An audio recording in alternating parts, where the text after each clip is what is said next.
கொள்ளையனாக மாறிய தோட்டக்கலைத்துறை இளநிலை உதவியாளர் எப்படி கொள்ளையடிப்பது என்பதை யூடியூபில் பார்த்து கொள்ளையடிக்க முயன்ற பரபரப்பான சிசிடிவி காட்சி.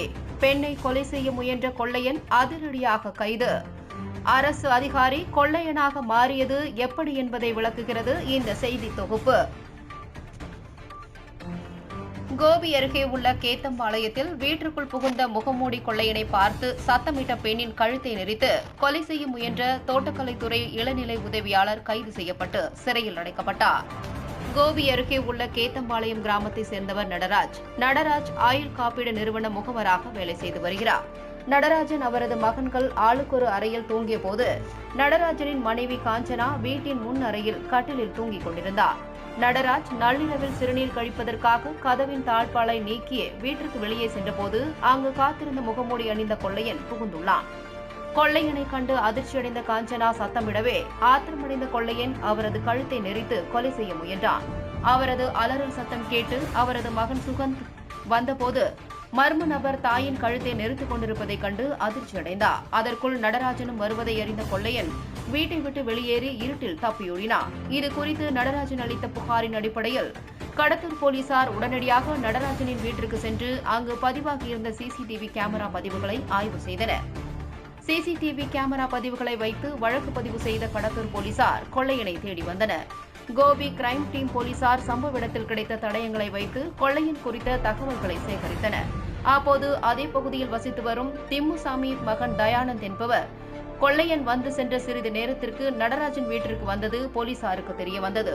அதைத் தொடர்ந்து போலீசார் நடத்திய விசாரணையில் எம்டெக் படித்துள்ள தயானந்த் கடந்த 2019ஆம் ஆண்டு அரசு பணியாளர் தேர்வில் தேர்ச்சி பெற்று நீலகிரி மாவட்டம் கோத்தகிரி தோட்டக்கலைத்துறை அலுவலக இளநிலை உதவியாளராக பணியாற்றி வருவது தெரியவந்தது.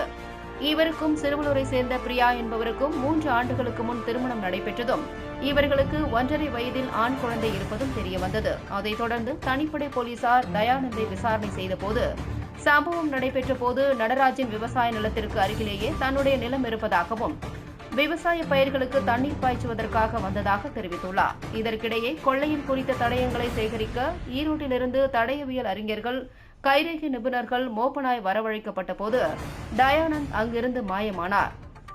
அவரது நடவடிக்கையில் சந்தேகமடைந்த போலீசார் உடனடியாக கோத்தகிரி தோட்டக்கலைத்துறை அலுவலகத்தில் தயானந்த் குறித்து விசாரணை நடத்தினர். போலீசார் நடத்திய விசாரணையில் தயானந்த் கோத்தகிரி பகுதியை சேர்ந்த பல விவசாயிகளுக்கு கிடைக்க வேண்டிய மானிய தொகை மற்றும் அரசு மானியம் பெற்றுத் தருவதாக கூறி பலரிடமும் ஏராளமான தொகையை பெற்றிருப்பதும் மானிய தொகை கிடைக்காத விவசாயிகள் இது குறித்து விசாரணை செய்தபோது தயானந்த் கையாடல் செய்திருப்பது தெரியவந்தது.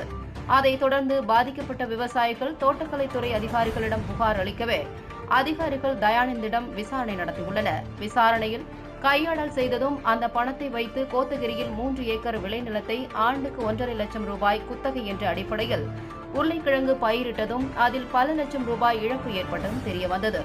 அதைத் தொடர்ந்து பல இடங்களில் ஏலச்சீட்டு பணம் செலுத்தி வருவதால் சீட்டுத் தொகையை பெற்று மோசடி செய்த பணத்தை 3 மாத காலத்திற்குள் திருப்பி செலுத்தி விடுவதாகவும் அதற்கு 3 மாத காலம் சம்பளமில்லாத விடுப்பு அளிக்குமாறு கேட்டுள்ளார். அதைத் தொடர்ந்து அவருக்கு 3 மாத காலம் விடுப்பு அளித்துள்ளது தெரியவந்தது. அதைத் தொடர்ந்து தயானந்தின் செல்போன் சிக்னல்களை வைத்து ஆய்வு செய்தபோது அவர் சிறுவலூர் அருகே உள்ள மாமனார் வீட்டில் இருப்பது தெரியவந்தது. அதைத் தொடர்ந்து அவரை அழைத்து வந்து விசாரணை செய்தபோது கொள்ளை முயற்சியில் ஈடுபட்டது அவர்தான் என தெரியவந்தது. பிடிப்பட்ட தயானந்த் சுமார் 20 லட்சம் ரூபாய் வரை விவசாயிகளுக்கு வழங்க வேண்டிய நிலையில் 3 மாத கால விடுப்பில் வந்தவர் பணம் கையாடல் குறித்து குடும்பத்திற்கு தெரிய வந்தால் பிரச்சனையாகிவிடும் என்று நினைத்தவர் ஏலச்சீட்டு மூலமாக கிடைத்த 4 லட்சம் ரூபாய் பணத்தை பெற்றுக்கொண்டு சத்தியமங்கலத்தில் உள்ள லாட்ஜ் ஒன்றில் கடந்த 2 மாதங்களாக தங்கியுள்ளார். வாரத்தில் ஒரு நாள் வீட்டிற்கு வரும் தயானந்த் வேலைக்கு செல்வது போல் நடித்து வந்துள்ளார். ஏலச்சீட்டு பணத்திலிருந்து மாதம் 40,000 ரூபாயை சம்பளம் போல் குடும்பத்திற்கு வழங்கி வந்துள்ளார். இந்நிலையில் நடராஜ் சொத்து ஒன்றை விற்பனை செய்து 90 லட்சம் ரூபாயை வீட்டில் வைத்திருப்பதாக தயானந்திற்கு தெரியவந்தது. அதைத் தொடர்ந்து பணத்தை கொள்ளையடித்து பிரச்சினைகளை முடித்துக் கொள்ள முடிவு செய்த தயானந்த் சம்பவத்தன்று நள்ளிரவு 2 மணிக்கு நடராஜ் வீட்டிற்குள் புகுந்துள்ளார். அங்கிருந்த கேமராக்களை வேறு புறமாக திருப்பி வைத்துவிட்டு கதவை திறக்க முயன்றுள்ளார். மேலும் அங்கு துணிகளை காய வைப்பதற்காக கட்டி வைக்கப்பட்டிருந்த நைலான் கயிற்றை கத்தியால் அறுத்து வைத்திருந்துள்ளார்.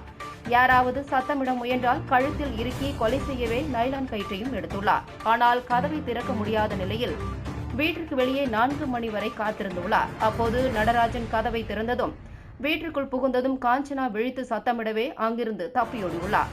அதன் பின்னர் முகமூடி, கையுறை, டி-ஷர்ட் ஆகியவற்றை கழற்றி கிணற்றில் வீசிச் சென்றவர் சுமார் 15 நிமிடத்திற்குள் என்ன நடக்கிறது என்பதை அறிய மீண்டும் நடராஜ் வீட்டிற்கு வந்தது தெரியவந்தது.